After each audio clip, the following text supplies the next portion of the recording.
ജ്യോതിഷ ഹസ്തരേഖ സംബന്ധമായ ഈ എളിയ വീഡിയോയിലേക്ക് എല്ലാവർക്കും സ്വാഗതം. ഇന്ന് പറയാൻ പോകുന്നത്, നമ്മളെല്ലാം ദേവിയെ വിളിക്കാറുണ്ട്. ഞാനീ പറയുന്ന രീതി നിങ്ങളൊന്ന് വിളിച്ചു നോക്കുക. നിങ്ങൾക്കപ്പോൾ മനസ്സിലാകും, ദേവിയുടെ അപാരമായ അനുഗ്രഹം നിങ്ങൾക്ക് കിട്ടും. ഇതൊരു രഹസ്യ രീതിയാണ്. ഇത് നിങ്ങൾക്ക് വേറെ എവിടെയും ആരും പറഞ്ഞു തരത്തിൽ എങ്ങൊന്നും കിട്ടത്തുമില്ല. ഞാനത് പറയാൻ നിങ്ങളത് ചെയ്ത് നോക്കുക. അത് നമ്മളുടെ ജീവിതത്തിലേക്ക് ദേവിയുടെ അപാരമായ അനുഗ്രഹം ഉണ്ടാകുകയും ചെയ്യും. മാത്രമല്ല, വീട് മണിമാളികയാക്കും അമ്മ. നമ്മുടെ ഇന്നേ വരെയുള്ള കടബാധ്യതകൾ മാറാനുള്ള വഴികളെ തുറന്നു തരും. ഭാവിയിലും കടങ്ങൾ ഉണ്ടാകാതെ എന്നും ഐശ്വര്യവും സമൃദ്ധിയും സമ്പത്തും തന്നുകൊണ്ടേയിരിക്കും. നിങ്ങളൊന്ന് ചെയ്തു നോക്കുക. ലളിതമായ ഒരു കാര്യമാണ്. ദേവിയെ ഒരു പ്രത്യേക രീതിയിൽ വിളിച്ചു കഴിഞ്ഞാൽ വീഡിയോ മുഴുവൻ കാണാൻ ശ്രമിക്കുക. നിങ്ങൾക്കത് ജീവിതത്തിൽ എന്നേക്കുമായി ഉപകാരപ്പെടും. മുഴുവൻ കണ്ട് ശരിയായിട്ട് മനസ്സിലാക്കി ചെയ്യുക. ഇത് ലക്ഷങ്ങൾ കൊടുത്താലും കിട്ടാത്ത ദിവ്യമായ അറിവുകളാണ് ഈ പറഞ്ഞു തരുന്നത്. ഇത് വേറെ എങ്ങൊന്നും നിങ്ങൾക്ക് കിട്ടത്തില്ല. അതുകൊണ്ട് മുഴുവൻ കാണാൻ ശ്രമിക്കുക. ഇതിനെല്ലാം പരമേശ്വരിക്ക് നന്ദി പറയുന്നു, പരമേശ്വരനും നന്ദി പറയുന്നു. അപ്പം മുഴുവൻ മനസ്സിലാക്കുക. ഞാൻ വീഡിയോയിലേക്ക് വരികയാണ്. അതിന് മുമ്പ് ഒരു കാര്യം കൂടെ പറഞ്ഞിട്ട് വീഡിയോയിലേക്ക് വരികയാണ്. നേരിട്ട് കൺസൾട്ടിങ് ഇല്ല, വാട്സപ്പ് വഴി മാത്രമേ ഉള്ളൂ. സംഖ്യ, ജ്യോതിഷം, ഹസ്തരേഖ, ഗ്രഹനില ഇതൊക്കെയാണ് വിശകലനം ചെയ്യുന്നത്. നിങ്ങൾക്ക് ആവശ്യമുള്ളൊരു വാട്സപ്പ് ഇടുക. ഞാൻ ചെയ്യുന്ന രീതി പറയും. ഞാൻ നല്ല കാര്യങ്ങൾ മാത്രമേ പറയാറുള്ളൂ. പിന്നെ നമ്മളോട് പ്രയത്നിക്കണം. അപ്പോൾ അതെല്ലാം പറഞ്ഞിട്ടേ വർക്ക് എടുക്കത്തുള്ളൂ. അത് ആവശ്യമുള്ളവർക്ക് ചെയ്യാം, അല്ലാത്തവർക്ക് ചെയ്യാതിരിക്കാം. ഫോൺ വിളിച്ചാൽ കിട്ടത്തില്ല, നേരിട്ട് വന്നാലും നോക്കാൻ പറ്റത്തില്ല. കാരണം വാട്സപ്പിലെ വർക്ക് തന്നെ സമയത്തിന് തീരുന്നില്ല. അതുകൊണ്ടാണ്. പിന്നെ നിങ്ങൾക്ക് എന്തെങ്കിലും ഒരു അത്യാവശ്യ കാര്യം കൊണ്ട് വാട്സപ്പിൽ ഒരു മെസ്സേജ് ചുരുക്കിയിട്ടാൽ എനിക്ക് ശ്രദ്ധയപ്പെടുകയാണെങ്കിൽ എനിക്കറിയാം, നല്ല കാര്യം പറഞ്ഞുതരാം. അതിന് ഫീസോ കാര്യങ്ങളോ ഒന്നുമില്ല. വിശകലനം ചെയ്യുന്നതിന് ഒരു നിശ്ചിത ഫീസുണ്ട്, അത്രയേ ഉള്ളൂ. അപ്പോൾ ഈ വാട്സപ്പ് ഞാൻ എടുത്തെന്ന് കരുതി നിങ്ങൾ മെസ്സേജ് നോക്കിയെന്ന് അർത്ഥമില്ല കേട്ടോ. എനിക്ക് മുഴുവൻ വോയിസ് കേൾക്കാനോ എഴുതി വായിച്ചു നോക്കാനോ ഒന്നും മിക്കവാറും സമയം കിട്ടാറില്ല. അപ്പം നിങ്ങൾക്ക് എന്തെങ്കിലും അത്യാവശ്യമുണ്ട്, ഒരു കാര്യം വാട്സപ്പ് ഇട്ടാൽ എനിക്കറിയാം, നല്ല കാര്യം പറഞ്ഞുതരാം. ശ്രദ്ധയപ്പെട്ടാൽ അതിന് ഫീസോ കാര്യങ്ങളോ ഒന്നുമില്ല. വിശകലനം ചെയ്യുന്നതിന് മാത്രം ഒരു നിശ്ചിത ഫീസുണ്ട്, അത്രയേ ഉള്ളൂ കേട്ടോ. അത് ആവശ്യമുള്ളവർ ചെയ്യാന്നുള്ളൂ. എല്ലാവരും ഈശ്വരൻ അനുഗ്രഹിക്കട്ടെ. ഓം നർപ്പവി നർപ്പവി നർപ്പവി. എല്ലാവർക്കും നല്ലത് വരട്ടെ. ഞാൻ വീഡിയോയിലേക്ക് വിശദമായിട്ട് വരാം. അപ്പോഴേ, ദേവിയെ ഒരു പ്രത്യേക രീതിയിൽ വിളിച്ചു കഴിഞ്ഞാൽ ദേവി നിങ്ങളുടെക്ക് വേണ്ടതെല്ലാം തരും. പിന്നെ നിങ്ങൾക്ക് ജീവിതത്തിൽ ഒന്നും പുറകോട്ട് തിരിഞ്ഞു നോക്കേണ്ട കാര്യം വരത്തില്ല. ഞാൻ പറഞ്ഞല്ലോ, വീട് മണിമാളികയാക്കി തരും. നിങ്ങളുടെ ഇന്നേ വരെയുള്ള കടങ്ങൾ മാറാനുള്ള വഴി അമ്മ തരും. പിന്നെ നമ്മൾ പ്രയത്നിക്കണം, നമ്മൾ തന്നെ പ്രയത്നിക്കണം. പിന്നെ ഭാവിയിലേക്ക് സമ്പത്തും കടമുണ്ടാകാതെ സമ്പത്തും ഐശ്വര്യവും ഒക്കെ ആയിട്ട് മുന്നോട്ട് പോകാനുള്ള അമ്മയുടെ അത്ഭുതമായ അനുഗ്രഹങ്ങൾ ലഭിക്കും. അപ്പോൾ അതിനെക്കുറിച്ചാണ് പറയുന്നത്. അത് മുഴുവൻ കേൾക്കണം, ശ്രദ്ധിച്ച് കേൾക്കണം. ഇത് വേറെ ആരും പറഞ്ഞു തരത്തില്ല, ഒരിടത്തും കിട്ടത്തുമില്ല. അതുപോലുള്ള കാര്യങ്ങളാണ്, ദൈവികമായ രഹസ്യങ്ങളാണ്. വേറെ ഒരിടത്ത് കിട്ടുമെന്ന് വിചാരിച്ചിരിക്കരുത്. ഇതാരും പറഞ്ഞു തരുന്നത്. ഇനി ഇത് ഞാൻ ഇട്ട് കഴിഞ്ഞാൽ ആരെങ്കിലും പറയുമെന്ന് അറിയത്തില്ല. ഇത് ആർക്കും അങ്ങനെ പറഞ്ഞു തരാൻ പറ്റുന്ന കാര്യമല്ല. ഞാൻ ആ ശിവയോഗിയുടെ ശിവയോഗിയാണ്. ക്രിയാകുണ്ടലിൽ പ്രാണായാമം ഗുരുവിന് സ്വീകരിച്ചതാണ്. ഒരുപാട് ആത്മീയമായ ഗുരുക്കന്മാരുടെ അനുഭവങ്ങളും അനുഗ്രഹങ്ങളും ഉള്ള, ഞാൻ ആ വഴി സഞ്ചരിക്കുന്ന ആളാണ്. ഞാൻ അതിൽ നിന്നും വ്യത്യസ്തനായിട്ട് സഞ്ചരിക്കുന്ന ആളാണ്. എനിക്ക് വ്യത്യസ്തമായ അനുഭവങ്ങളുണ്ട്. അതുകൊണ്ടാണ് ഇനി ഇങ്ങനെയുള്ള രഹസ്യങ്ങൾ പറഞ്ഞു തരാൻ പറ്റുന്നത്. നിങ്ങൾക്ക് കേൾക്കും, മനസ്സിലാവും. ഞാൻ അതിനെക്കുറിച്ച് വിശദമായിട്ട് പറയാം. നമ്മളുടെ നട്ടല് നിവർത്തി, നട്ടല് നെവരയാക്കിയിരിക്കുക. ഇത് രാവിലെയും വൈകിട്ടും ചെയ്യുക. കൈയും കാലും മുഖവും നനച്ചിട്ട് കിഴക്കൂട്ടിരുന്ന് കസേരയിരുന്നൊക്കെ ചെയ്യാം. വീട്ടിൽ ഇരുന്ന് ചെയ്യാം, ഫ്രീ ആയിട്ട് എവിടെ ഇരുന്ന് വേണമെങ്കിലും ചെയ്യാം. നട്ടലൊന്ന് നിവർത്തുക. രാവിലെയും വൈകിട്ടും കുളി കഴിഞ്ഞ് പ്രാർത്ഥന കഴിഞ്ഞ് വീട്ടിൽ ഇരുന്ന് ചെയ്യാം. വൈകിട്ട് ഉറങ്ങുന്നതിന് മുമ്പ് ചെയ്യാം. രാവിലെ നിങ്ങളുടെ പ്രഭാത കൃത്യങ്ങളെല്ലാം ചെയ്ത് പ്രാർത്ഥനയെല്ലാം ചെയ്ത് കഴിഞ്ഞ് നിങ്ങൾക്ക് നിങ്ങളുടെ റൂമിലിരുന്ന് എവിടെ ഇരുന്ന് വേണമെങ്കിലും ചെയ്യാം. കസേര ഇരുന്ന് ചെയ്യാം. കിഴക്കോട്ട് രാവിലെയും വൈകിട്ടാണെങ്കിലും കിഴക്കോട്ട് നോക്കിയിരുന്ന് ചെയ്യണം. അപ്പോൾ ഇത് ചെയ്യുമ്പോൾ നട്ടല് നിവർത്തി വെക്കുക, നിവരെ ഇരിക്കുക. നമ്മളെ പറ്റുന്ന പോലെ, ഒരുപാട് ബലം പിടിക്കുന്നതുകൊണ്ട് പറ്റുന്ന പോലെ നട്ടല് നിവർന്നിരിക്കുക. എന്നിട്ട് നമ്മൾ കണ്ണ് തുറന്നും ചെയ്യാം, കണ്ണടച്ചും ചെയ്യാം കേട്ടോ. രണ്ട് രീതിയിലും ചെയ്യാം. അപ്പം വീട്ടിലൊക്കെയാണ് കണ്ണ് തുറന്ന് ചെയ്യാം. ഇപ്പോൾ ഓഫീസിലൊക്കെ ഇരുന്ന് ഫ്രീ ആയിട്ടിരിക്കുമ്പോഴാണ് കണ്ണ് തുറന്ന് ചെയ്യാം. വീട്ടിലാണെങ്കിൽ കണ്ണ് അടച്ചുകൊണ്ട് ചെയ്യാം. അപ്പം എപ്പം വേണമെങ്കിലും ചെയ്യാം. സൗകര്യമുള്ള രീതിയിൽ ഒരു സാഹചര്യം വെക്കുകയാണെങ്കിൽ നമുക്ക് എവിടെ വേണമെങ്കിലും ചെയ്യുകയും ചെയ്യാം. ഏതായാലും വീട്ടിൽ രാവിലെയും വൈകിട്ടും ചെയ്യുക. അപ്പം കണ്ണ് അടച്ചിട്ട് നട്ടലിൻ്റെ താഴെ മുതൽ ഈ തൊണ്ടയുടെ അവിടം വരെയുള്ള നട്ടലിൻ്റെ ഭാഗം മനസ്സിലൊന്ന് കാണുക. കണ്ടിട്ട് താഴേന്ന് മുകളിലൊക്കെ വാ കൊണ്ട് സർവമംഗളമംഗല്യേ ശിവേ സർവാർത്ഥസാധികേ ശരണ്യേ ത്രയംബകേ ഗൗരി നാരായണി നമസ്തേ. ഇത് വാഗോട് ജപിക്കുമ്പോൾ നട്ടലിൻ്റെ താഴേന്ന് മുകളിലേക്ക് തൊണ്ട വരെയുള്ള ഭാഗമൊന്നും മനസ്സിൽ താഴേന്ന് മേളിലോട്ട് പോവുക, മേളിൽ താഴോട്ട് പോവുക. ഇങ്ങനെ മനസ്സുകൊണ്ടൊന്ന് സഞ്ചരിക്കുക. നട്ടലിന് താഴേന്ന് മുകളിലേക്ക് തൊണ്ടയുടെ അവിടം വരെ, പിന്നെ തൊണ്ടയുടെ അവിടെ നിന്ന് താഴേക്ക് നട്ടലിന് താഴെ വരെ. ഇങ്ങനെ തൊണ്ടയ്ക്ക് മേളിലോട്ട് സഞ്ചരിക്കേണ്ട മനസ്സുകൊണ്ട് തൊണ്ട വരെ, ആ നട്ടലിൻ്റെ തൊണ്ട വരെയുള്ള ഭാഗം വരെ, നട്ടലിൻ്റെ ഏറ്റവും അടിയിൽ നിന്ന് മൂലാധാരത്തിൽ നിന്ന് ഈ വിശുദ്ധി വരെ തൊണ്ട വരെയുള്ള ഭാഗം നട്ടലിൻ്റെ മനസ്സുകൊണ്ടൊന്ന് സഞ്ചരിക്കുക. താഴോട്ട് സഞ്ചരിക്കുക, മേലോട്ട് സഞ്ചരിക്കുക. ഇങ്ങനെ നട്ടലിൽ കൂടെ മനസ്സുകൊണ്ടൊന്ന് സഞ്ചരിക്കുക. ഈ മന്ത്രം വാഗൊണ്ട് ജപിച്ചുകൊണ്ട് സർവമംഗളമംഗല്യേ ശിവേ സർവാർത്ഥസാധികേ ശരണ്യേ ത്രയംബകേ ഗൗരി നാരായണി നമസ്തുതേ. അത് ഒരു തവണ അങ്ങനെ ചെയ്യുക. എന്നിട്ട് മനസ്സിൽ ജപിക്കുക. മനസ്സിൽ ഈ മന്ത്രം 3 തവണ ഇങ്ങനെ ജപിക്കുക. അപ്പോൾ ശ്വാസസാധനങ്ങൾ എടുക്കുക വിടുക ഒക്കെ ചെയ്യാനൊന്നും കുഴപ്പമില്ല. ഇനി മനസ്സുകൊണ്ട് ജപിച്ച് അങ്ങനെ 3 തവണ ചെയ്യുക. 3 തവണ എന്ന് പറഞ്ഞാൽ 3 തവണ മന്ത്രം ജപിക്കുക. ഈ നട്ടലിൽ നിന്ന് താഴേന്ന് മുകളിലേക്ക് പോകുന്നു, മുകളിൽ നിന്ന് തൊണ്ടയുടെ അവിടെ താഴേക്ക് പോകുന്നു. അത് ആ മന്ത്രം ജപിക്കുന്ന സമയത്തിനുള്ളിൽ എത്ര സമയം വേണമെങ്കിലും ചെയ്യാം. മന്ത്രം 3 തവണ മനസ്സുകൊണ്ട് ജപിക്കുക. എന്നിട്ട് നിങ്ങൾ ആ നട്ടലിലെ ഒന്ന് മനസ്സുകൊണ്ട് അല്പനേരം താഴെ മുതൽ നട്ടലിൻ്റെ മൂലാധാരം, അതായത് നട്ടലിൻ്റെ ഏറ്റവും താഴ്ഭാഗം മുതൽ ഈ തൊണ്ടയുടെ അവിടെ വരെ മനസ്സുകൊണ്ട് ഒന്ന് ശ്രദ്ധിച്ചിട്ട് ദേവി അവിടുത്തെ പാദങ്ങളിൽ ഞാൻ സർവ്വം സമർപ്പിക്കുമെന്ന് പറയാം. എന്നിട്ട് ഈ ഉച്ചിയുടെ തൊട്ട് മുകളിൽ ഒരു വെള്ളപ്രകാശം സങ്കല്പിച്ച്, ഇവിടെ ഒരു വെള്ളപ്രകാശം, കൈയൊന്നും വെക്കണ്ട, ഇവിടെ ഒരു വെള്ളപ്രകാശം സങ്കല്പിച്ച് അത് ദേവിയാണെന്ന് ഉറപ്പിച്ച്, അമ്മേ ആദിപരാശക്തി ദിവ്യമാതാവേ പാർവതി മാതാവേ അവിടുത്തെ പാദങ്ങളിൽ സർവവും സമർപ്പിക്കുന്നു എന്ന് മനസ്സുകൊണ്ട് പറഞ്ഞ് ആ വെള്ളപ്രകാശത്തിൽ അല്പനേരം ലയിച്ചിരിക്കുക. ഇത് 1 മിനിറ്റോ 1/2 മിനിറ്റോ ഒക്കെ ചെയ്താൽ മതി. ഈ നട്ടലിലുള്ളതും 1/2 മിനിറ്റോ 1 മിനിറ്റോ ചെയ്താൽ മതി. ഈ വെള്ളപ്രകാശത്തെ ധ്യാനിക്കുന്നതും 1/2 മിനിറ്റോ 1 മിനിറ്റോ ചെയ്താൽ മതി. ഒരു കുഴപ്പമില്ല. രാവിലെയും വൈകിട്ടും ചെയ്യുക. ഇതിൻ്റെ രഹസ്യം എന്താണ്? ഇത് ചെയ്താലുള്ള ഫലം എന്താണ്? ഇത് ഏറ്റവും രഹസ്യമായ ഒരു വിദ്യ ഞാൻ പറഞ്ഞുതരാം. കാരണം നമ്മൾ മന്ത്രങ്ങൾ ചൊല്ലിയാൽ നമുക്ക് ഫലം കിട്ടുക തന്നെ ചെയ്യും. അതിന് നമ്മുടെ ജീവിതത്തെ മാറ്റാനുള്ള ശക്തിയുണ്ട്. അത് എങ്ങനെ മന്ത്രങ്ങൾ ജപിക്കുമ്പോഴോ? വാഗൊണ്ട് വെറുതെ ജപിച്ചാൽ മതിയോ? അതും ഫലം കിട്ടും. പക്ഷെ നമുക്ക് ശരിക്കും നല്ല രീതിയിൽ മാറ്റം ഉണ്ടാകണമെങ്കിൽ എങ്ങനെ മന്ത്രം ജപിക്കണം? മനനാത്രായതേ ഇതേ മന്ത്ര. മനനം ചെയ്യുന്നവനെ, ജപിക്കുന്നവനെ ത്രാണനം ചെയ്യുന്ന, സംരക്ഷിക്കുന്നതാണ് മന്ത്രം.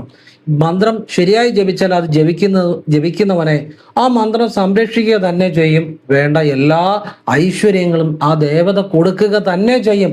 യാതൊരു സംശയം വേണ്ട. അപ്പോഴാ മന്ത്രം അതിനുവേണ്ടി എങ്ങനെ ജപിക്കണം? മന്ത്രം ജപിക്കുമ്പോൾ നിങ്ങളുടെ ശരീരത്തിലെ ഊർജ കേന്ദ്രങ്ങളിൽ അതിൻ്റെ പ്രകമ്പനം ഉണ്ടാകണം. ഊർജ കേന്ദ്രങ്ങളിൽ തട്ടി മന്ത്രം ജപിക്കണം. അപ്പോഴേ നിങ്ങൾക്ക് ആ ശരിയായ മാറ്റം ഉണ്ടാകത്തുള്ളൂ. നിങ്ങളുടെ ശരീരത്തിലെ ഊർജ കേന്ദ്രങ്ങൾ, അതാണ് നിങ്ങളുടെ സൂക്ഷ്മ ശരീരം. ആ സൂക്ഷ്മ ശരീരത്തിലെ ടച്ച് ചെയ്തുകൊണ്ട് മന്ത്രം ജപിക്കുമ്പോഴാണ്, മനസ്സുകൊണ്ട് ടച്ച് ചെയ്തുകൊണ്ട് മന്ത്രം ജപിക്കുമ്പോഴാണ് നിങ്ങൾക്ക് ശരിയായ മാറ്റം ഉണ്ടാകുന്നത്. അപ്പോൾ സൂക്ഷ്മ ശരീരത്തെ എങ്ങനെയാണ് മനസ്സുകൊണ്ട് ടച്ച് ചെയ്യുന്നത്? നിങ്ങളുടെ ഊർജ കേന്ദ്രങ്ങളെ ടച്ച് ചെയ്യണം. ഊർജ കേന്ദ്രങ്ങൾ ഏതൊക്കെയാ? നട്ടലിൻ്റെ ഏറ്റവും താഴെ മൂലാധാര ചക്രം. അതിന് നട്ടലിൻ്റെ ആ മൂലാധാര ചക്രത്തിന് മുകളിലായിട്ട് പൊക്കിൾ കൊടിക്ക് താഴെ സ്വാധിഷ്ഠാന ചക്രം. പൊക്കിൾ കൊടിക്ക് മുകളിൽ എല്ലാം നട്ടലിൽ തന്നെയാണ് മണിപൂരക ചക്രം. നെഞ്ചിൻ്റെ ഉള്ളിൽ നട്ടലിൽ തന്നെ, എല്ലാം നട്ടലിൽ തന്നെയാണ്. അനാഗത ചക്രം തൊണ്ടക്കുഴിയുടെ അവിടെ നട്ടലിൽ തന്നെ വിശുദ്ധി ചക്രം. പിന്നെ ഇത് ആജ്ഞയാണ്. ആജ്ഞയെക്കുറിച്ച് ഇപ്പം ഞാൻ പറയുന്നില്ല. ഇപ്പം ഈ തൊണ്ട വരെയുള്ള ഭാഗം ചെയ്താൽ മതി. അപ്പം ഈ ചക്രാസ് ഊർജ കേന്ദ്രങ്ങളാണ്. അല്ല വലിയ ചക്രമൊന്നുമല്ല. ഇവിടെ എനർജി പോയിന്റ്സ് ആണ്, ഊർജ കേന്ദ്രങ്ങളാണ്. അത് നിങ്ങളുടെ സൂക്ഷ്മ ശരീരം തന്നെയാണ്. ആ ഊർജ കേന്ദ്രങ്ങളെ ഉണർത്തുമ്പോഴാണ് ആ മന്ത്രശക്തി, മന്ത്രദേവതയുടെ അനുഗ്രഹം നിങ്ങൾക്ക് പൂർണ്ണമായി കിട്ടുന്നത്. ഊർജ കേന്ദ്രങ്ങളെ തൊടാതെ എത്ര മന്ത്രം ജപിച്ചാലും ആ ഫലം വേണ്ട രീതിയിൽ കിട്ടത്തില്ല. ഫലം കിട്ടത്തില്ലെന്നല്ല, വലിയ രീതിയിലുള്ള ഫലം കിട്ടത്തില്ല.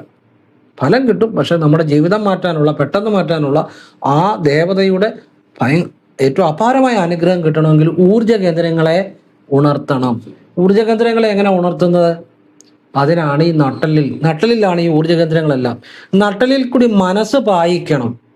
മനസ്സ് പായിക്കുമ്പോൾ അവിടെ കൂടെ ബോധം പായും. പിന്നെ മനസ്സ് എവിടെ ഉണ്ടോ അവിടെ വായുവുമുണ്ട്, പ്രാണനും ചലിക്കും. അതോടൊപ്പം നമ്മുടെ ബോധവും, മനസ്സ് വരുമ്പോൾ ഓൾറെഡി അങ്ങോട്ട് ബോധം വരും. പിന്നെ മനസ്സ് എവിടെ ഉണ്ടോ അവിടെ വായുവുണ്ട്, അവിടേക്ക് പ്രാണനും സഞ്ചരിക്കും. മനസ്സേ പ്രാണൻ, ബോധം, ഇത് 3 നട്ടലിൽ കൂടെ താഴേന്ന് മേലോട്ട് സഞ്ചരിക്കും നമ്മൾ ഇങ്ങനെ ശ്രദ്ധ കൊടുക്കുമ്പോൾ. അപ്പൊ നട്ടലിൽ ആ സൂക്ഷ്മ കേന്ദ്രത്തിൽ മനസ്സ് നിൽക്കുമ്പോൾ അതാര് ചെയ്താലും അമ്മ ആദിപരാശക്തി അവരിൽ പ്രസാദിക്കും. അമ്മ പരമേശ്വരി ആദിപരാശക്തി ആ വ്യക്തിയിൽ പ്രസാദിച്ചിരിക്കും. അതൊരു സൂക്ഷ്മ രഹസ്യം. ഞാനതാ പറഞ്ഞു, നിങ്ങൾക്കിത് വേറെ ഒരിടത്തൊന്നും കിട്ടത്തില്ലെന്ന് പറഞ്ഞൊരു കാര്യം. ഇത് വേറെ ആർക്കും പറയാനും പറ്റത്തില്ല. എങ്ങനെയാ പറയാൻ പറ്റുന്നത്? അതാ പരമേശ്വരി വിചാരിക്കണം. അതുകൊണ്ടാണ് ഇത് നിങ്ങൾ ഞാനീ പറയുന്ന കാര്യങ്ങൾ വേറെ ഒരിടത്തും കിട്ടുമെന്ന് വിചാരിച്ചിരിക്കരുത്. ആവശ്യമുള്ളവർ കണ്ടോണം, പ്രയോജനപ്പെടുത്തിക്കോണം. ഇത് ഒരു ലക്ഷങ്ങൾ കൊടുത്താലും കിട്ടത്തില്ല. ഇത് എങ്ങൊന്നും കിട്ടാത്ത സൂക്ഷ്മ രഹസ്യങ്ങളാണ് പറഞ്ഞിരുന്നത്. നട്ടലിനുള്ളിൽ മനസ്സ് നിൽക്കുമ്പോൾ അവിടെ പ്രാണനും വായുവും അവിടെ വരും. അവിടെ അപ്പോൾ ബോധവും വരും. മനസ്സും പ്രാണനും ബോധവും നട്ടലിൽ നിർത്തി കഴിയുമ്പോൾ എന്ന് വെച്ചാൽ നമ്മൾ മനസ്സുകൊണ്ട് ജസ്റ്റ് ശ്രദ്ധിച്ച് മന്ത്രം ജപിച്ചാൽ മതി, വേറെ പറയുന്ന രീതി ചെയ്താൽ മതി. അപ്പോൾ ആ നട്ടലിൽ ബോധം നിന്ന് കഴിയുമ്പോൾ, മനസ്സ് നിന്ന് കഴിയുമ്പോൾ, മനസ്സ് സഞ്ചരിച്ചു കഴിയുമ്പോൾ പരാശക്തി, ആദിപരാശക്തി അമ്മ ദേവി പാർവതി ദേവിയുടെ അനുഗ്രഹം ആ വ്യക്തി ആരുമായിക്കോട്ടെ, അവൻ എത്ര പാപങ്ങൾ ഉണ്ടായിക്കോട്ടെ, എത്ര പുണ്യം ഉണ്ടായിക്കോട്ടെ, പാപം ഉണ്ടായിക്കോട്ടെ, എത്ര അറിവുണ്ടായിക്കോട്ടെ, അറിവില്ലായിക്കോട്ടെ, ഏത് വ്യക്തിയാണെങ്കിലും അവനിൽ പാർവതി ദേവി ആദിപരാശക്തി പ്രസാദിച്ചിരിക്കും. അവൻ്റെ ജീവിതം അതോടുകൂടി ആ നിമിഷം മുതൽ മാറാൻ തുടങ്ങും. അതുകൊണ്ടാണ് ഞാൻ പറഞ്ഞത്, നിങ്ങൾ ഈ വിദ്യ ചെയ്യുമ്പോൾ നിങ്ങളിലേക്ക് അമ്മയുടെ അപാരമായ അനുഗ്രഹം വരും. ദിവസവും ചെയ്യുക, രാവിലെയും വൈകിട്ടും. ഇതിന് ശുദ്ധി അശുദ്ധി ഒന്നുമില്ല കേട്ടോ, നിഷ്ഠയൊന്നുമില്ല. ഇത് ചെയ്ത് കഴിയുമ്പോൾ നിങ്ങളുടെ ജീവിതത്തിലേക്ക് അമ്മയുടെ അപാരമായ അനുഗ്രഹം വരുമ്പോൾ നിങ്ങൾക്ക് സമ്പത്ത് വരും, ഐശ്വര്യം വരും, വീട് മണിമാളികയാകും, പിന്നെ കടങ്ങൾ മാറും. ഇനിയും കടങ്ങൾ ഉണ്ടാകാതിരിക്കാനും അമ്മ അതിനുള്ള സമ്പത്തും ഐശ്വര്യവും ഒക്കെ നൽകും. അമ്മ സർവ്വ അനുഗ്രഹങ്ങളും നൽകും എന്നുള്ളതാണ്. മാത്രമല്ല, ഈ നട്ടൽ നിവർന്നിരിക്കുമ്പോഴാണ് പ്രാണൻ ശരിക്ക് നമ്മുടെ ബ്രെയിനിലേക്ക് എത്തുന്നത്. നട്ടൽ ഇങ്ങനെ കുനിഞ്ഞിരിക്കുന്നവർക്കൊക്കെ എപ്പോഴും അലസന്മാരായിട്ട് കാണാം. നിങ്ങൾ ശ്രദ്ധിച്ചാൽ മതി. അതുകൊണ്ടാണ് യോഗിമാരും ഋഷിമാരും എല്ലാം നട്ടൽ നിവർത്തി വിദ്യ ചെയ്യുന്നത്. നമ്മുടെ പ്രാണന്റെ സഞ്ചാരം ശരിയായ രീതിയിൽ ബ്രെയിനിൽ എത്തുമ്പോഴാണ് നമുക്ക് ബ്രെയിന് ശരിക്കും പ്രവർത്തിക്കാനുള്ള ഊർജ്ജവും, അപ്പോഴാണ് നമ്മുടെ ബോധം ശരിക്കും പ്രവർത്തിക്കുന്നത്, നമ്മുടെ ബുദ്ധി ശരിക്കും പ്രവർത്തിക്കുന്നു. മനസ്സിലായില്ലേ? അപ്പൊ പ്രാണന്റെ സഞ്ചാരം, അതോടൊപ്പം നമ്മളുടെ മനസ്സും നമ്മുടെ ബോധവും, ആ മന്ത്രബോധവും കൂടെ അതിൻ്റെ അകത്ത് വരുന്നുണ്ട്. ദേവിയുടെ മന്ത്രം കൂടെ ജപിക്കുന്നുണ്ട്. ആ മന്ത്രബോധവും കൂടെ വരുമ്പോൾ ആ ദേവത പൂർണ്ണമായിട്ടും ആ വ്യക്തിയുടെ സൂക്ഷ്മ കേന്ദ്രങ്ങളിലൂടെ ആ വ്യക്തിയിൽ പ്രവർത്തിക്കും എന്നുള്ളതാണ്. സൂക്ഷ്മ ശരീരത്തിലൂടെ, ഊർജ കേന്ദ്രങ്ങളിലൂടെ ആ വ്യക്തിയിൽ പ്രവർത്തിക്കും. അപ്പോൾ ആ ഉള്ളിൽ ദേവതയുടെ അനുഗ്രഹം ഉണ്ടാകുമ്പോൾ വെളിയിൽ നമുക്ക് പുതിയ സമൃദ്ധി, ഐശ്വര്യം ഒക്കെ നമ്മളിലേക്ക് വരികയും ചെയ്യും. അതാണ് ഇതിൻ്റെ രഹസ്യം. അപ്പം സമ്പത്ത്, ഐശ്വര്യം, വീട്, അതുപോലെ തന്നെ സർവ അനുഗ്രഹങ്ങളും ഉണ്ടായി വരുമെന്നുള്ളത് തന്നെയാണ്. ഇത് ചെയ്യുന്നതോടൊപ്പം വെള്ളിയാഴ്ചകളിൽ നിങ്ങൾ സാധിക്കുമെങ്കിൽ ഭദ്രകാളി ക്ഷേത്രത്തിലോ അടുത്തുള്ള ദേവീ ക്ഷേത്രത്തിലോ പോവുക. അമ്മയ്ക്ക് കടുംബായുസവും ഭാഗ്യസൂക്ത പുഷ്പാഞ്ജലിയും ചെയ്ത് അമ്മയോട് നന്ദി പറയുക. എല്ലാം അമ്മയുടെ പാദത്തിൽ ഈ അറിവ് കിട്ടുന്നുണ്ടെങ്കിൽ, നിങ്ങളിത് കാണുന്നുണ്ടെങ്കിൽ അമ്മയുടെ അനുഗ്രഹമാണ്. അതിന് അമ്മയോട് നന്ദി പറയുക. എനിക്ക് ദിവ്യമായ ഈ ബോധം, ദിവ്യമായ അറിവ്, ദിവ്യമായ അനുഗ്രഹം നൽകിയതിന് നന്ദി എന്ന് പറയുക. എന്നിട്ട് ഈ വഴിപാടുകൾ കടുംബായുസവും ഭാഗ്യസൂക്ത പുഷ്പാഞ്ജലിയും ചെയ്യുക. അമ്മയോടുള്ള നന്ദി. നമുക്ക് അമ്മ അനുഗ്രഹം തരുമ്പോൾ നമ്മൾ അമ്മയ്ക്ക് എന്തെങ്കിലും ചെയ്യണമല്ലോ. അടുത്തുള്ള ക്ഷേത്രത്തിൽ പോയി വെള്ളിയാഴ്ച രാവിലെ ചെയ്യുക. അമ്മയുടെ പാദങ്ങളിൽ സർവ്വം സമർപ്പിക്കുന്നത് പ്രാർത്ഥിക്കുക, മനസ്സ് നിറഞ്ഞ് പ്രാർത്ഥിക്കുക. ഇത് വെള്ളിയാഴ്ചകൾ ആവർത്തിക്കുക. ഇതിൻ്റെ കൂടെ ചെയ്യേണ്ട ഒരു കാര്യമാണ്. പിന്നെ ഇത് തന്നെ പൗർണമി ദിവസവും ചെയ്യുന്നത് നല്ലതാണ്, പക്കനാളിലും ചെയ്യുന്നത് നല്ലതാണ്. വെള്ളിയാഴ്ച ചെയ്ത കാര്യം, പൗർണമി എന്ന് വെച്ചാൽ വെളുത്ത മാസത്തിൽ ഒന്നാണ് വരുന്നത്. പക്കനാൾ എന്ന് പറഞ്ഞാൽ നിങ്ങളുടെ ജന്മനക്ഷത്രം മാസത്തിൽ വരുന്ന ദിവസം, അതും മാസത്തിൽ ഒന്നാണ് വരുന്നത് ജന്മനക്ഷത്രം. അപ്പം പക്കനാളിന് പൗർണമി ദിവസം വെള്ളിയാഴ്ചകൾ, ഒരു മാസം 4 വെള്ളിയാഴ്ച ഉണ്ടല്ലോ, വെള്ളിയാഴ്ചകളും ആവർത്തിക്കാൻ നല്ലതാണ്. ഇത് ചെയ്ത് കഴിഞ്ഞാൽ നിങ്ങളുടെ ജീവിതം അതോടുകൂടി മാറുമെന്നുള്ളതാണ്. നിങ്ങളറിയാത്ത ഇതുവരെ ജ്ഞാനം നിങ്ങൾക്ക് കിട്ടും. ദൈവികമായ ജ്ഞാനം നിങ്ങളെ പിന്നെ ഒരുത്തനും പറ്റിക്കാൻ പറ്റത്തില്ല. നിങ്ങൾക്ക് ഈശ്വരീയമായ ജ്ഞാനം കിട്ടും. നിങ്ങളെല്ലാം നല്ല കാര്യങ്ങളായിരിക്കും ഏർപ്പെടുന്നത്. നിങ്ങളിലേക്കെല്ലാം നല്ല കാര്യങ്ങൾ വരും. അങ്ങനെയുള്ള കാര്യമാണ്. പിന്നെ ഇതിനകത്ത് വേറെ ചില രഹസ്യങ്ങളുണ്ട്, അത് പറഞ്ഞുതരാം. ചില വീടുകളിൽ ദുർമരണം നടന്ന വീടുകൾ കാണും. അവിടെ ചില നെഗറ്റീവ് എനർജികളെ, ദുരാത്മാവിൻ്റെ എനർജികളൊക്കെ ചിലപ്പോൾ ഉണ്ടാകും. പിന്നെ നമ്മൾ പല സ്ഥലങ്ങളിൽ പോകുന്നു, പല പറമ്പിലൊക്കെ കയറി നടക്കുന്നു, പല സ്ഥലങ്ങളിൽ ഇരിക്കുന്നു. ഇവിടെയൊക്കെ ചിലപ്പോൾ ചില വെച്ചാരാധനകളോ അല്ലെ ചില മൂർത്തികളെ ഇരുത്തിയിരിക്കുന്നതോ അല്ലെ ചില അദൃശ്യ ശക്തികളുടെ നെഗറ്റീവ് ശക്തികളുടെ സാന്നിധ്യം ഒക്കെ ഉണ്ടാകാം. നമ്മുടെ നഗ്ന നേത്രങ്ങൾ കൊണ്ട് അത് കാണാൻ പറ്റത്തില്ല. ഇങ്ങനെയുള്ള ചില ശക്തികൾ നമ്മളെ അത് ചിലരെ സ്വാധീനിക്കാൻ സാധിക്കത്തില്ല. ചിലരെ സ്വാധീനിക്കുന്നുണ്ടെങ്കിൽ നട്ടലിൽ കൂടി ദേവിയുടെ അനുഗ്രഹം ഉണ്ടായിക്കഴിഞ്ഞാൽ ആ ഒരു ഈ ഈ നെഗറ്റീവ് എനർജികളൊക്കെ നമ്മളെ സ്വാധീനിക്കുന്ന ചക്രാസിലാണ്. അപ്പം ദേവിയുടെ ഒരു അനുഗ്രഹം, ദേവിയുടെ ആ അനുഗ്രഹം ഈ നട്ടലിലെ എല്ലാ എനർജി പോയിന്റ്സിലും ഉണ്ടായി കഴിയുമ്പോൾ ദുർദേവതകളെ, ദുർശക്തികളെ, നെഗറ്റീവ് ശക്തികളെ ഇതൊന്നും നമ്മുടെ 7 അയൽപക്കത്ത് വരത്തില്ല എന്നുള്ള ഒരു രഹസ്യം കൂടെ നിങ്ങൾ അറിയുക. കാരണം നമ്മൾ പലയിടത്ത് ഈ ചില പെടുമരണം നടന്ന ഇപ്പോൾ റോഡിലൊക്കെ ആക്സിഡന്റ് നടന്ന് മരിച്ചവരുണ്ട്, കുളത്തിൽ പോയവരുണ്ട്, കായലിൽ പോയവരുണ്ട്, പല സ്ഥലങ്ങളിൽ അതുപോലെ ദുർമരണങ്ങൾ പെട്ടവരുണ്ട്. ഇതൊക്കെ നമ്മൾ ചിലപ്പോൾ അതുവഴിയൊക്കെ ഒന്ന് കടന്നു പോയെന്നിരിക്കുക. അപ്പോൾ ചിലർ വെള്ളത്തിൽ കുളിക്കുന്നവരുണ്ട്. ഇപ്പം ഈ ചിലർക്ക് വെള്ളത്തിൽ നിന്ന് ചില ഇതുപോലുള്ള നെഗറ്റീവ് എനർജിയുടെ സ്വാധീനം ഉണ്ടായതായിട്ട് ഞാൻ പറഞ്ഞു കേട്ടിട്ടുണ്ട്. ഇപ്പം ചിലർക്ക് ചില സ്ഥലങ്ങളിലൂടെ സഞ്ചരിച്ചു കഴിഞ്ഞോട്ട് ചില നെഗറ്റീവ് എനർജികളുടെ സാന്നിധ്യം ഉണ്ടായിട്ട് ഞാൻ പറഞ്ഞു കേട്ടിട്ടുണ്ട്. ചില വീടുകളിൽ ചെന്ന് കഴിഞ്ഞാൽ ഇങ്ങനെ പല രീതിയിൽ വരാം. ചില പറമ്പുകളിൽ, വെച്ചാരാധനയുള്ള ചില പറമ്പുകളിൽ കയറി കഴിഞ്ഞാൽ ഇതൊക്കെ ഇങ്ങനെ ചില ഒരു നെഗറ്റീവ് എനർജികൾ അല്ലെങ്കിൽ ഒരു ദുർ എനർജികളെ, നമുക്ക് ദോഷകരമായി വരുന്ന എനർജികളെ, അതാ ഉദ്ദേശിച്ചത്, നമുക്ക് ദോഷകരമായി വരുന്ന ആൾക്ക് സ്വാധീനം ഉണ്ടായി കഴിയുമ്പോൾ ഈ നട്ടലിൽ ദേവിയുടെ അനുഗ്രഹം ഉണ്ടായി കഴിയുമ്പോൾ, എനർജി പോയിന്റ്സ് ഉണ്ടായി കഴിയുമ്പോൾ ഒരു എനർജികളും ദുഷ്ട എനർജികളും നമ്മളെ ബാധിക്കത്തില്ല എന്ന് മാത്രമല്ല 7 അയൽപക്കത്ത് പോലും വരത്തില്ല എന്നുള്ളതാണ്. അതിന് വേറെ ഒരു കാര്യം വേണ്ട, ഇത് ചെയ്താൽ മതി. മനസ്സിലായില്ലേ? ഈ ഒരൊറ്റ സംഭവം ചെയ്താൽ മതി. നട്ടലിൽ കൂടെ ദേവിയുടെ ആ ബോധം ഒഴുകി കഴിയുമ്പം ഈ പ്രപഞ്ചത്തിൽ ഒരു ശക്തിക്കും അടുക്കാൻ പറ്റത്തില്ല, ദുഷ്ടശക്തികൾക്കൊന്നും. പറഞ്ഞാൽ മനസ്സിലായില്ലേ? ചില കുട്ടികൾ പെട്ടെന്ന് പഠിത്തത്തിൽ ഉഴപ്പുന്നു, ചിലരുടെ ബിസിനസ്സുകൾ പെട്ടെന്ന് തകരുന്നു, ചിലർക്ക് പെട്ടെന്ന് ഒരു ജീവിതത്തിൽ മുഴുവൻ ഒരു വല്ലാത്തൊരു അവസ്ഥകൾ ഉണ്ടാകുന്നു. പലർക്കും പല നെഗറ്റീവ് എനർജികളുടെ സ്വാധീനവും ഒക്കെ ഉണ്ടാകാം. നമുക്ക് കണ്ണുകൊണ്ട് ഇതൊന്നും കാണാൻ പറ്റത്തില്ലല്ലോ. അപ്പം ഇതൊന്നും നമ്മളെ ബാധിക്കത്തില്ല എന്നുള്ളതാണ്. കാരണം അമ്മ ആദിപരാശക്തിയുടെ അനുഗ്രഹം നമ്മുടെ എല്ലാ എനർജി പോയിന്റിലും, അതായത് നമ്മുടെ സൂക്ഷ്മ ശരീരത്തിൽ ഉണ്ടെന്ന് അർത്ഥം. പിന്നെ നമ്മളെ പ്രപഞ്ചത്തിൽ ഒരു ശക്തിക്കും തൊടാൻ ഒക്കത്തില്ലെന്ന് മാത്രമല്ല, എല്ലാ 7 അയൽപക്കത്ത് പോലും ഒരു ദുഷ്ടശക്തി നമ്മുടെ വരത്തില്ല എന്നുള്ളതാണ്. അപ്പോൾ ഇതാ ഞാനീ പറഞ്ഞു തരുന്ന കാര്യം വേറെ ആരും ലോകത്ത് പറഞ്ഞു തരാൻ പറ്റാത്ത കാര്യം പറഞ്ഞു തരുന്നത്. ഞാൻ പറഞ്ഞു തരുന്നത് ഞാൻ ആ പരമേശ്വരിയുടെ അനുഗ്രഹം കൊണ്ടാണ്. ഞാൻ വർഷങ്ങളായിട്ട് ആധ്യാത്മിക സാധന ചെയ്യുന്നു. എനിക്ക് ഈശ്വരൻ തരുന്ന ചില ജ്ഞാനങ്ങളും പിന്നെ പല ഗുരുക്കന്മാരുടെയും ഒക്കെ, ഗുരുക്കന്മാർ എന്ന് വെച്ച് കഴിഞ്ഞാൽ ഊർജ്ജതലത്തിൽ നിൽക്കുന്ന അരൂപികളായ ഗുരുക്കന്മാരുടെയൊക്കെ സാന്നിധ്യവും അനുഗ്രഹവും അങ്ങനെ കിട്ടുന്ന ജ്ഞാനമല്ല. ഒരു സാധാരണ ആൾക്ക് പറയാൻ പറ്റുന്ന കാര്യങ്ങളല്ലത്. ബുദ്ധിയുള്ളവർക്ക് മനസ്സിലാവും. ഇതൊക്കെ ഒരു ഈശ്വരീയമായി കിട്ടുന്ന ചില കഴിവുകളാണ്. അതുകൊണ്ടാണ് വേറെ ഒരിടത്തും കിട്ടത്തില്ലത്. ഇങ്ങനെയുള്ള കാര്യമൊന്നും പറഞ്ഞു തരാൻ പറ്റത്തില്ല. ഇതാണ് ശരിയായിട്ടുള്ള ജ്ഞാനം. പിന്നെ എല്ലാവരും നല്ല കാര്യങ്ങൾ ആര് പറഞ്ഞാലും, ഞാനെന്നല്ല ആര് പറഞ്ഞാലും നല്ല കാര്യങ്ങളെ മാത്രം ഫോളോ ചെയ്യുക, തെറ്റായ കാര്യങ്ങളുടെ പുറകെ പോകരുത്. നിങ്ങളെ ചൂഷണം ചെയ്യുന്ന ഒരു കാര്യത്തിന് പുറകെ പോകരുത്. അതിനുള്ള ബുദ്ധി നിങ്ങൾക്കുണ്ട്, ആ ബുദ്ധി നിങ്ങൾ പ്രയോഗിക്കുക. മറ്റുള്ളവരെ കുറ്റം പറയുകയല്ല, നിങ്ങൾ മറ്റുള്ളവരുടെ വലയിൽ പോയി ചാടാതിരിക്കുക എന്നുള്ളതാണ് ചെയ്യേണ്ടത്. ഇപ്പോൾ ഒരു പക്ഷി ഒരു മരത്തിന്റെ കൊമ്പിൽ ഇരിക്കുന്നത് ആ മരത്തിന്റെ കൊമ്പിനെ ആശ്രയിച്ചല്ല, പക്ഷിയുടെ ചിറകിനെ ആശ്രയിച്ച. കാരണം കൊമ്പൊടിഞ്ഞാലും അതിന് ചിറകുണ്ട്, അത് പറന്നു ഉയരും എന്ന് പറഞ്ഞ പോലെ നിങ്ങൾക്ക് ബുദ്ധിയുണ്ട് ആപത്തിൽ പോയി ചാടാതിരിക്കാൻ.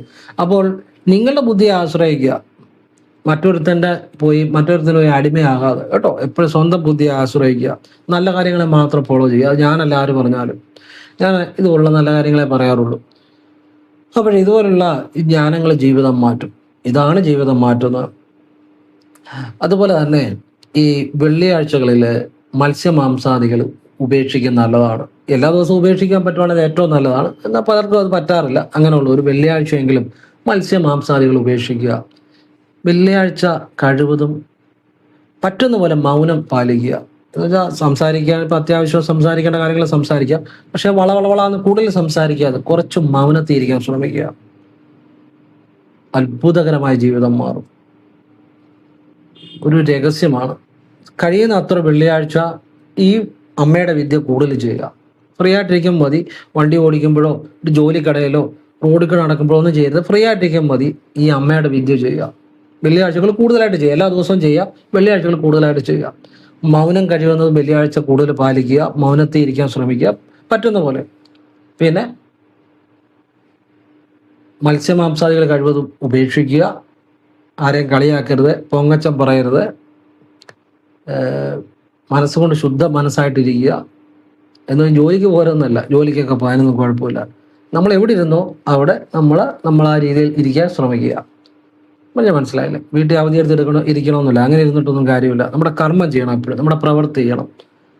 അപ്പോൾ ഈ വെള്ളിയാഴ്ചകൾ ഇത് പറ്റുന്ന പോലെ ചെയ്യുക, അത്ഭുതകരമായ കടങ്ങൾ മാറും. സത്യമാണ്, അത്ഭുതകരം. പിന്നെ ദാനധർമ്മങ്ങൾ പറ്റുന്ന പോലെ വെള്ളിയാഴ്ചകളിൽ ചെയ്യുക.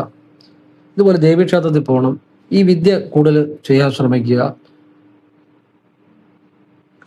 മൗനം, എത്രയും കൂടുതൽ മൗനത്തിൽ ഇരിക്കുക അത്രയും കൂടുതൽ മൗനത്തിൽ ഇരിക്കുക. പെട്ടെന്ന് കടബാധ്യതകൾ മാറാനും സമ്പത്ത് വരാനും ഒക്കെ ഉപകരിക്കും കേട്ടോ. രഹസ്യ വിദ്യകളാണ്, മൗനത്തിന് ചില ശക്തിയുണ്ട്.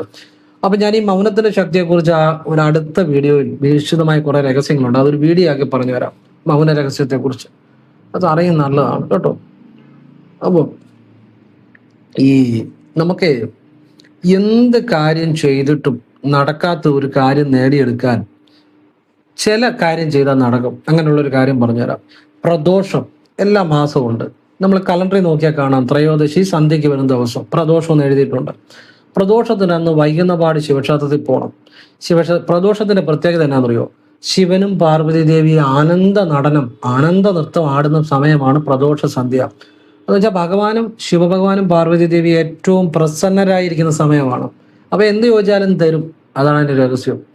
പ്രദോഷത്തിന്റെ അന്ന് സന്ധ്യയ്ക്ക് ശിവക്ഷേത്രത്തിൽ പോയി ഒരു പിൻവിളക്കിന് രസീത് എടുത്ത് പാർവതിദേവിയോട് നിങ്ങളുടെ ആഗ്രഹം പറഞ്ഞ് നടക്കി വെക്കുക. അതിനുശേഷം ഒരു കൂവളത്തിലെ അർച്ചന ഭഗവാന് ശിവനെ സമർപ്പിക്കുക. അതിനുശേഷം നെയ്യോ അല്ലെങ്കിൽ നെയ്വിളക്കോ ഇതിലേതെങ്കിലും ഒന്ന് സമർപ്പിച്ച് സാമ്പത്തികം ആവശ്യപ്പെടുക. നിങ്ങളുടെ ജീവിതം എല്ലാ സമ്പത്തും നൽകി ഭഗവാനും അമ്മയെ അനുഗ്രഹിക്കും. ഇത് മാസത്തിൽ 1 വീതം പ്രദോഷത്തിന് അന്ന് ചെയ്യുക. പ്രദോഷം മാസത്തിൽ 1 അല്ലെ 2 ചെയ്യാം. 2 പ്രദോഷം വരുന്നുണ്ടല്ലോ. 2 പ്രദോഷം കറുത്തവാവ് കഴിഞ്ഞു വരുന്ന പ്രദോഷമാണെങ്കിൽ കുറച്ചുകൂടി നല്ലതാണ്. വെളുത്തുവാവ് കഴിഞ്ഞ പ്രദോഷവും നല്ലത് തന്നെയാണ്. പക്ഷെ ഒന്നുകിൽ 2 പ്രദോഷം ചെയ്യാം, അല്ലെങ്കിൽ കറുത്തവാവ് കഴിഞ്ഞ പ്രദോഷം മാസത്തിൽ 1 വീതം ചെയ്യുക കേട്ടോ. 2 പ്രദോഷം ചെയ്താലും നല്ലത് തന്നെയാണ്. ഭഗവാന്റെ അമ്മയുടെ അപാരമായ അനുഗ്രഹം ഉണ്ടാകുക എന്ന് മാത്രമല്ല, സമ്പത്ത് അതുപോലെ വരും. അങ്ങനെ ഞാൻ ചെയ്ത് ഒരുപാട് ആളുകൾക്ക് അതിൻ്റെ ഗുണം ഉണ്ടായിട്ടുണ്ട്. പിന്നെ നിങ്ങൾക്ക് ഏതെങ്കിലും ഒരു അത്യാവശ്യ കാര്യം എന്ത് ചെയ്ത് നടക്കുന്നില്ലെങ്കിൽ, ഒരു ശനിയാഴ്ച രാവിലെ കുളിച്ചീറനോടെ വെള്ളവസ്ത്രം ഉടുത്തു കുളിമുറിയിൽ നിന്ന് കിഴക്കോട്ട് തിരിഞ്ഞു വന്ന് കുളിമുറിയിലോട്ട് കയറുമ്പോൾ ഇടതുകാലി വെച്ച് കയറണം, ഇറങ്ങുമ്പോൾ വലതുകാലി വെച്ച് ഇറങ്ങണം. ഈ കുളിമുറിയിലോട്ട് ഇടതുകാലി വെച്ച് കയറുന്ന നെഗറ്റീവ് എനർജി ബാധിക്കാതിരിക്കാൻ വേണ്ടി കേട്ടോ. അപ്പം ഇടതുകാലി വെച്ച് കയറി കുളിച്ചീറനോടെ തലതോർത്തിയല്ല, കുളിച്ചീറനോടെ തല തോർത്തുന്നതിന് മുമ്പ് കുളിച്ചീറനോടെ വസ്ത്രം കൊടുത്ത് വെള്ള വസ്ത്രം കൊടുത്ത് കിഴക്കോട്ട് തിരിഞ്ഞു നിന്ന് ഏറ്റുമാനൂരപ്പനെ ഒരു പ്രദോഷ പൂജ നേരുക മനസ്സുകൊണ്ട്. ഒരു അത്യാവശ്യ കാര്യം, മനസ്സപ്പന് ചെല്ലണം. എന്നിട്ട് പെട്ടെന്ന് തല തോർത്തുക, വലതുകാലം വെച്ചിറങ്ങുക. പിന്നെ ഉടനെ അതേക്കുറിച്ച് ചിന്തിക്കരുത്. എത്ര നടക്കാത്ത കാര്യവും നടന്ന അനുഭവം ഉണ്ട്. പക്ഷെ നിങ്ങളുടെ മനസ്സ് അപ്പന് ചെല്ലണം. നിങ്ങളുടെ ഭക്തി പോലെ ഇരിക്കും അത്. ഒരു പ്രാവശ്യം ചെയ്ത് ശരിയായാലും ഒരു പ്രാവശ്യം കൂടെ നേരം ശനിയാഴ്ച.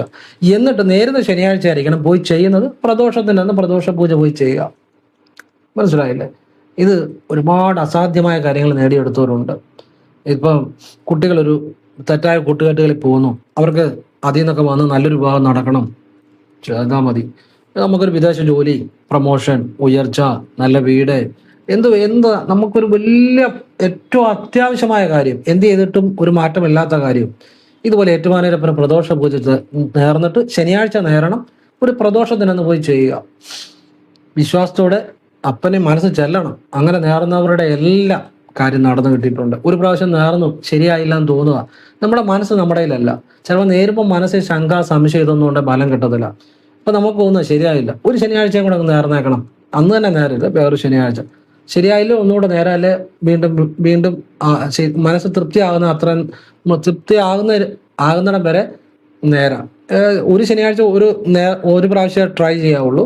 അടുത്ത ശനിയാഴ്ച പിന്നെ നമുക്ക് മനസ്സ് നേർന്ന ശരിയായില്ലെന്ന് തോന്നി, നമുക്കൊന്നുകൂടെ നേരാം. മനസ്സ് തൃപ്തിയാകണം, മനസ്സ് അപ്പന് ചെല്ലണം. അങ്ങനെ നേർന്നവരെല്ലാം ജീവിതത്തിൽ ഒരുപാട് കാര്യങ്ങൾ നേടിയെടുത്തിട്ടുണ്ട്. പിന്നെ നിങ്ങളുടെ അടുത്തുള്ള ക്ഷേത്രത്തിൽ വൈകിട്ട് പ്രദോഷത്തിന് സന്ധ്യയ്ക്ക് പോയി കൂവളത്തിലെ അർച്ചന, പിൻവിളക്ക്, നെയ്യ് അല്ലെ നെയ്വിളക്ക് ഇത് ചെയ്താൽ മതി. അത് അടുത്തുള്ള ക്ഷേത്രത്തിൽ പോയാൽ മതി വൈകുന്ന പാട്. ഇത് 3 സെപ്പറേറ്റ് ആയിട്ട് വെക്കണം കേട്ടോ. സമ്പത്തും ഐശ്വര്യം എല്ലാം നൽകും. ഇതൊരു രഹസ്യമായ വിദ്യയാണ്. നിങ്ങളെല്ലാം പ്രയോജനപ്പെടുത്തുക. ഈശ്വരൻ അനുഗ്രഹിക്കട്ടെ. ഓം കൃഷ്ണായ നമ. ശിവോഹം ശിവശിവ. ഓം നർപ്പവി നർപ്പവി നർപ്പവി.